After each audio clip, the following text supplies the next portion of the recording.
for coming to listen to my speech today. My name is Alexis Bradley, and this is my friend Bob. Say hi to everybody, Bob. He's a CPR mannequin. So I wanted to talk to you all today. Imagine this. So you all are sitting and having dinner with your loved one, and then all of a sudden they start grabbing at their chest, and then they have, this intense facial expression, and they go down to the ground.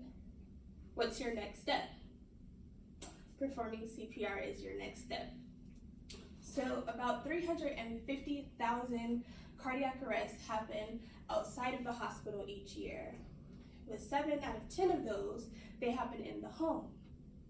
And a lot of the times, our loved ones, our family members, we don't know what to do. So let me introduce myself and go back. So I've been a nurse for a little over 12 years now. In my nursing career, there is a skill that I have to use and that I'm required to have, which is CPR, cardiopulmonary resuscitation. With that, I've had to attempt that 5 times over my career. I've had 4 successful resuscitations and unfortunately 1 loss. Today I would like to inform you of the importance of, but the steps of how to perform CPR. Before we can perform CPR, we have to discuss what is CPR. So we'll start with cardio, the first part of cardiopulmonary resuscitation, So cardio refers to the heart. Then you have pulmonary. Pulmonary is referring to the lungs. And then resuscitation is the reviving of a person. So now that we know what cardiopulmonary resuscitation is, we can go to the 6 basic steps. So there are 3 steps that must be done before giving CPR. One of those first steps that you want to do is checking for scene safety.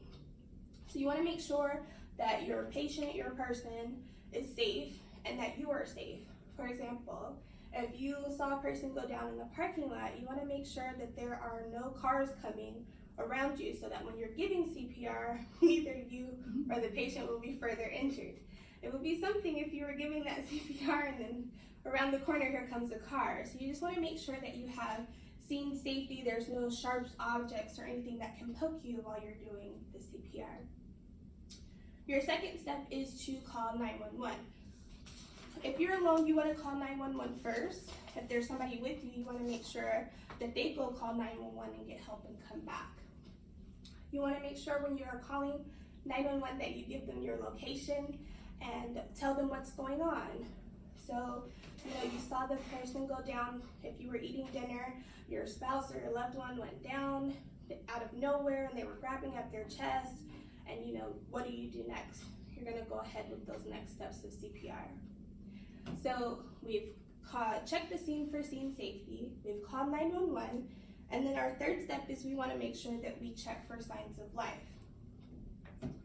So with my handy dandy friend here, Bob,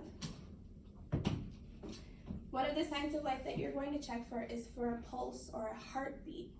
You're going to do that by placing your 2 fingers underneath the jawbone on the side of the neck.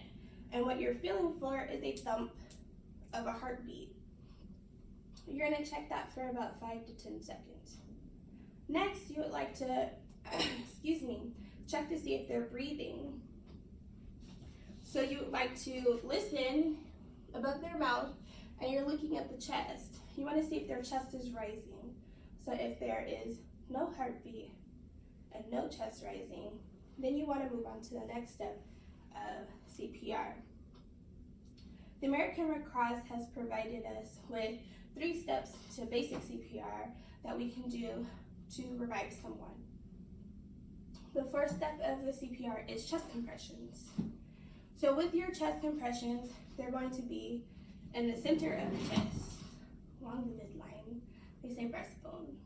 You want to interlock your fingers, and you're going to use the heel of your hand to perform your chest compressions. You're going to push in the center, and you're going to push hard and fast. So those are your chest compressions. The 5th step that you want to do is give rescue breaths. When you're doing the rescue breaths, you want to make sure that you are pinching your person's nose to make sure that the air doesn't escape out of your nose. And you're going to create a seal over their mouth with your mouth for the rescue breaths. I know that seems kind of gross. So they do have personal protective equipment just in case. I walk around with personal protective equipment, just being a nurse. But if you don't want to, they do have hands-only CPR where you don't have to give any breaths. But if you were to do so, you're going to pinch the nose and cover the mouth. And you're going to breathe until you see the chest rise. 2 breaths, and then go back to giving the chest compressions. So, the final step with your CPR is just to continue giving those chest compressions and rescue breaths. Chest compressions are a rate of 100 to 120 per minute, and then you give rescue breaths 2 after every 30 compressions. You're going to do that until help arrives or until you see signs of life. Those signs of life would be the patient is breathing or moaning, or if you see any movement in that patient, then you would stop giving the CPR. Again, there's 6 steps. You want to go ahead and make sure that you check the scene safety. You're going to call 911, check for signs of life. Then you're going to do chest compressions, rescue breaths, and the last step is to repeat those until help arrives or until you see signs of life. Thank you all for listening to my speech. Appreciate it.